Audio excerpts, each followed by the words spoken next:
Hello student, एक बार फिर से आपका स्वागत है आपके अपने जो स्मार्ट स्टडी क्लासेस में।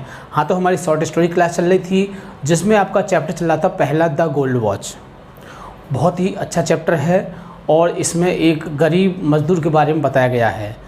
हमने पिछली वीडियो में आपको इसकी समरी बताई थी, आपने समरी को देख लिया होगा, जिससे आपने जान लिया होगा कि इसकी कहानी क्या है। फिर भी मैं एक बार आपको फिर से डिस्कस कर दे रहा हूँ कि इसमें एक शंकु नाम का व्यक्ति था जो बहुत ही गरीब था और जिसकी जो इनकम थी बहुत ही कम थी। उस पर 2 बच्चे थे, तीसरा बच्चा उसकी पत्नी के गर्भ में था जो आने वाला था। बड़ा बच्चा जो था उसके शरीर पर कुछ फोड़े फुंसियाँ निकले हुए थे और छोटा वाला जो था वो भूख से रोता था क्योंकि घर में दूध की समस्या थी। और शंकु जो था बहुत ही गरीब था, एक फैक्ट्री में काम करता था जिसे 1 रुपया प्रतिदिन मिलता था। और उसकी पत्नी जो थी बहुत ही सिंसियर महिला थी, वो बात को समझती थी, लेकिन शंकु इस बात को नहीं समझता था। अब क्या होता है कि शंकु ने बहुत से लोगों से उधार ले रखा था, बहुत से लोगों से पैसा उधार ले रखा था, जिस पर अली नाम के व्यक्ति का था जो दुकानदार था।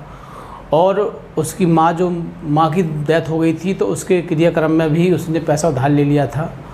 इस तरह से शंकु पर 22 रुपये 13 पैसे का उधार था। और भी उस पर कुछ लोगों का उधार था, किसी के 2 रुपये, किसी के 3 रुपये, किसी के 2 पैसे, किसी के 3 पैसे। इस तरह से उस पर 22 रुपये 13 पैसे का उधार था। तो शंकु इस बात से बड़ा परेशान था कि लोग उससे कर्जा मांगते थे और उसकी इनकम इतनी अच्छी नहीं थी और वह परिवार की देखभाल भी ठीक प्रकार से नहीं कर पाता था क्योंकि बच्चे छोटे छोटे थे, महिला गर्भवती थी और वो फैक्ट्री में काम करने जाता था। इस बात से शंकु बड़ा परेशान रहता था और वह अपने आप को कोसता था कि मैं अपने परिवार की देखभाल नहीं कर पाता हूँ। इसलिए उसने अपने इन समस्याओं से फ्री होने के लिए एक योजना बनाई कि वह जिस फैक्ट्री में काम करता था उस फैक्ट्री के इंजीनियर की घड़ी को चुराएगा और उसे बेच देगा और उससे अपना कर्जा माफ़ कर देगा। वह एक प्रोफेशनल चोर नहीं था, लेकिन समस्याओं और कंडीशन के कारण उसे ऐसा करना पड़ा।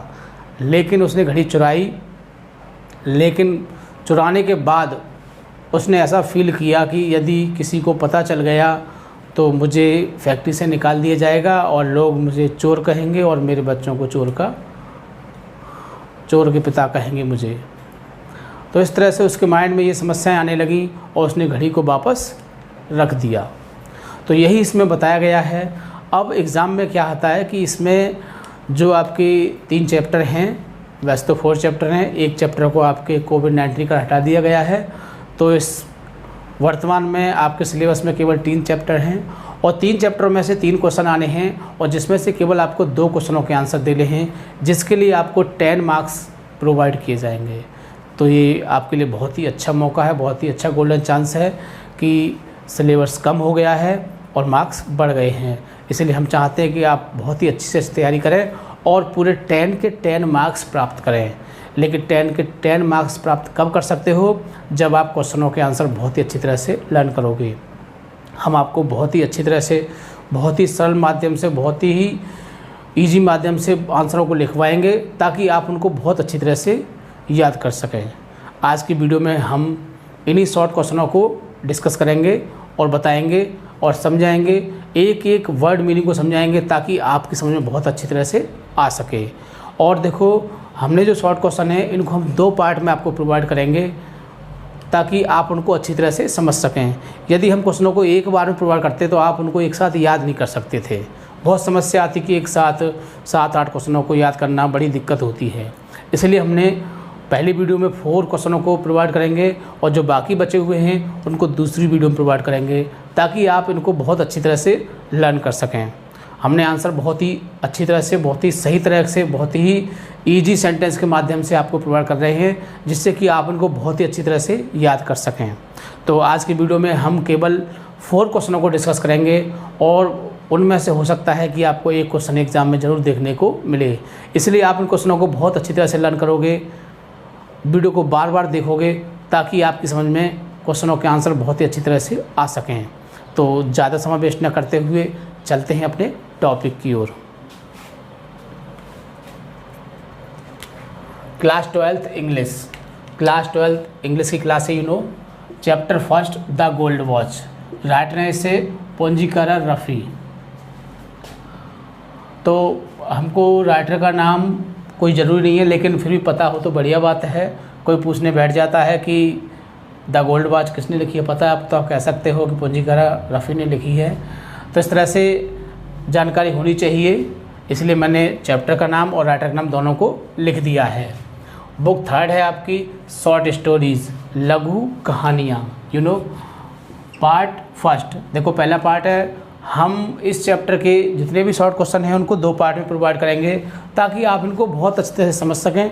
और ज़्यादा क्वेश्चन होते हैं तो हमें भी जल्दी जल्दी समझाना पड़ता है, और आप फिर कमेंट करते हो कि सर तो बहुत जल्दी बोलते हैं, समझ में भी नहीं आते हैं। इस तरह से हमने कम ही क्वेश्चन लिखे हैं, इसलिए हम वीडियो को 2 पार्ट में आपको प्रोवाइड करेंगे ताकि आपको बहुत अच्छी तरह समझ में आ सके और हम भी बहुत ही धीरे धीरे आपको समझा सकें, जिससे कि आप प्रत्येक वर्ड का मीनिंग समझ सकें। तो स्टार्ट करते हैं।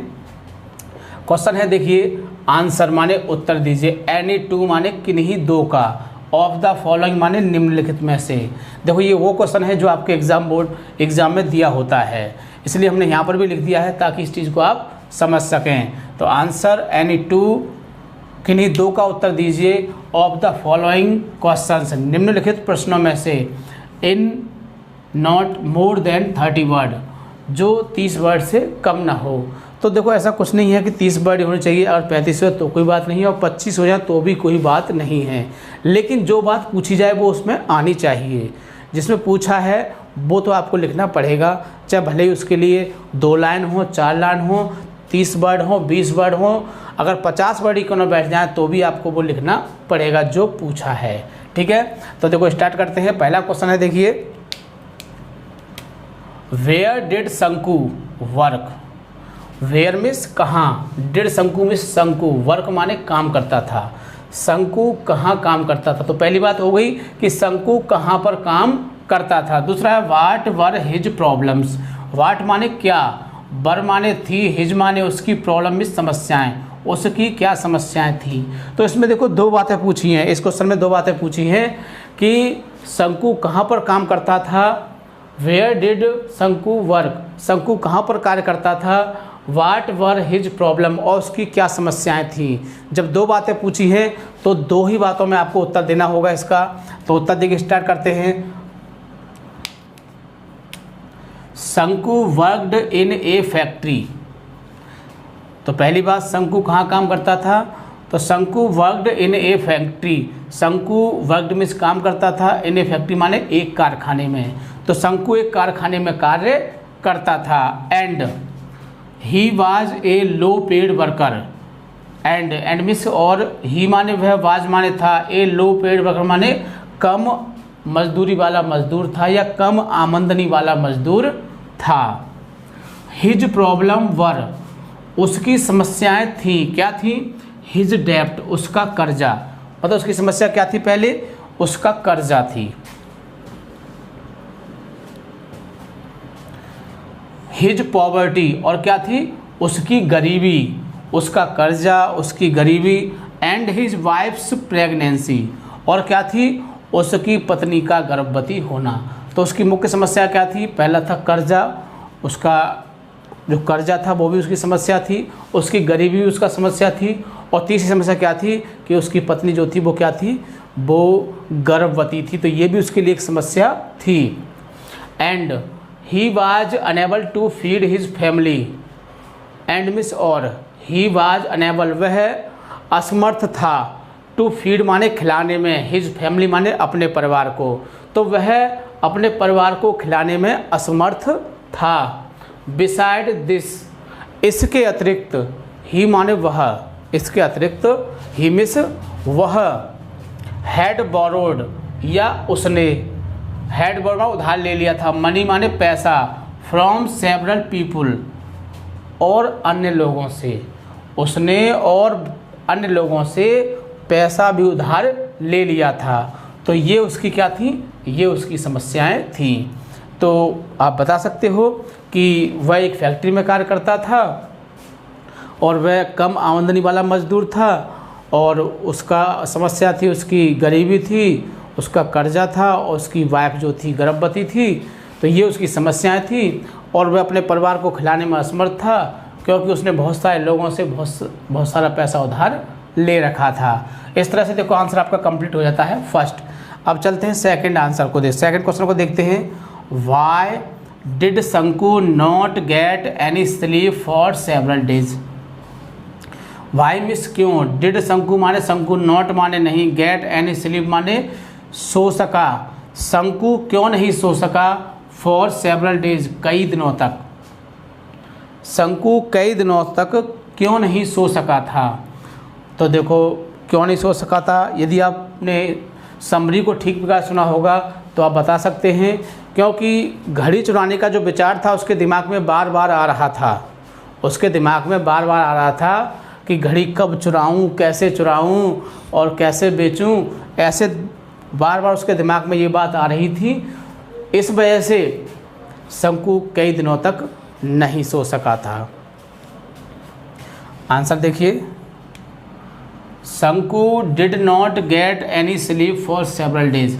देखो इतना तो हम क्वेश्चन में से ले लेंगे, कहाँ से लेंगे, शंकु से लेंगे, डिड को उठा के यहाँ पहुँचा देंगे। ये तो आप इससे जानते हैं कि अगर डिड दिया हो तो, और अगर असर्टिव होता तो सेकंड फॉर्म बदल देते हैं, और अगर नेगेटिव होता है तो डिड को उठा के सब्जेक्ट के बाद ले जाते हैं। तो पूरा आंसर यहाँ तक ले लेंगे और आगे फिर क्या करेंगे, बिकॉज। तो शंकु कई दिनों तक नहीं सो सका था, बिकॉज मीन्स क्योंकि, the thought of stealing the gold watch, जो घड़ी चुराने का जो विचार था, घड़ी चुराने का विचार was coming in his mind, उसके दिमाग में बार बार आ रहा था, अगेन एंड अगेन। मतलब कि घड़ी चुराने का विचार उसके दिमाग में बार बार आ रहा था। ही वाज पुअर वर्कर, वह एक गरीब मजदूर था। एंड हैज़ मैनी प्रॉब्लम्स, और उसकी बहुत सारी समस्याएं थी, इसीलिए वो कई दिनों तक नहीं सो सका था।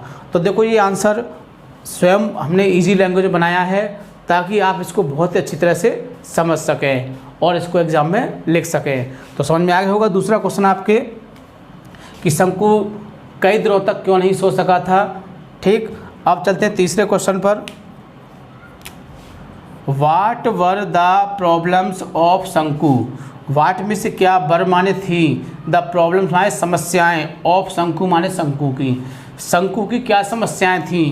And how did he plan to solve them. And माने और, how did he plan to solve them, और उसने इन्हें हल करने के लिए क्या योजना बनाई या इनको कैसे हल किया। तो देखो जब तक समझ में क्वेश्चन नहीं आएगा आंसर नहीं लिख सकते हैं, इसीलिए हमें क्वेश्चन को समझना बहुत ही ज़रूरी है। तो क्वेश्चन समझ में आना चाहिए, क्या पूछा है इसमें कि शंकु की समस्याएं क्या थी और शंकु ने उन्हें कैसे हल किया, यही है। दो बातें पूछी हैं तो दो बातों में उत्तर होगा। स्टार्ट करते हैं। There are many problems of Shanku. Shanku की बहुत सारी समस्याएं थी, शंकु की बहुत सारी समस्याएं थी। एज जैसे कि हिज डेब्ट्स, उसका कर्जा, हिज फैमिली, उसका परिवार, and his main problem was his poverty, और उसकी सबसे बड़ी समस्या जो वो क्या थी, वो थी गरीबी। क्या थी, गरीबी थी। ही प्लान टू सॉल्व इट, उसने इसे हल करने के लिए एक योजना बनाई। Stealing the gold watch of the engineer of the factory, किसकी, फैक्ट्री के इंजीनियर की सोने की घड़ी चुराने की योजना बनाई। यानी कि अपनी समस्याओं को हल करने के लिए शंकु ने, जो फैक्ट्री का इंजीनियर था उसके पास एक सोने की घड़ी थी जिसे चुराकर उनको हल करने की योजना बनाई। तो ये था आपका तीसरा क्वेश्चन, समझ में आ गया होगा आपके। बहुत ही सरल, बहुत ही आसान शब्दों में लिखा है और बहुत ही इजी वर्ड है, एक बार पढ़ लोगे समझ में आ जाएंगे। तो अगला क्वेश्चन देखिए, बहुत इंपॉर्टेंट है जिसको आप बहुत ही अच्छी तरह से समझोगे। What did Shanku's wife ask him to bring from the market. What did Shanku's wife, Shanku की पत्नी ने, आस्क कहा, वाट मीन्स क्या, शंकु की पत्नी ने क्या कहा हिम्मा ने उससे ब्रिंग फ्रॉम द मार्केट, बाजार से लाने के लिए। मतलब कि शंकु की पत्नी ने शंकु से बाजार से लाने के लिए क्या कहा, क्या लाने कहा। तो शंकुज वाइफ, शंकु की पत्नी ने आस्क्ड हिम, उससे कहा, टू ब्रिंग माने लाने के लिए, ऑइंटमेंट माने मरहम, क्या लाने के लिए कहा, मरहम, फॉर द एल्डर चाइल्ड, किसके लिए, बड़े बेटे के लिए। देखो उन्होंने अपने बड़े बेटे के लिए अपने हस्बैंड आई मीन शंकु से कहा कि क्या लेके आना, मरहम लेके आना बड़े बेटे के लिए, क्योंकि उसकी बॉडी पर फोड़े फुंसियाँ हो गए थे। एंड 2 राइप में बनानाज, और 2 पके केले लेके आना, फॉर यंगर, किसके लिए, छोटे वाले के लिए।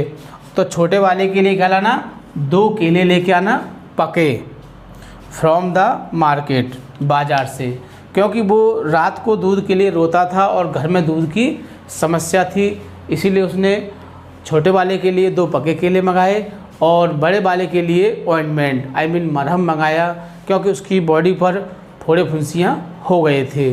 तो ये थे 4 क्वेश्चन जिनको हमने आपको अभी बहुत ही सरल तरीके से प्रत्येक वर्ड का मीनिंग बताया, ताकि आप उसको अच्छी तरह से समझ सकें। तो आप इन 4 क्वेश्चनों को बहुत ही अच्छी तरह से लर्न करोगे और फिर अगली वीडियो में इसके दूसरे पार्ट के साथ मिलते हैं। जो बाकी क्वेश्चन रह गए हैं उनको हम अगली वीडियो प्रोवाइड करेंगे, ठीक है। तो जब तक के लिए थैंक यू, जय हिंद, जय भारत।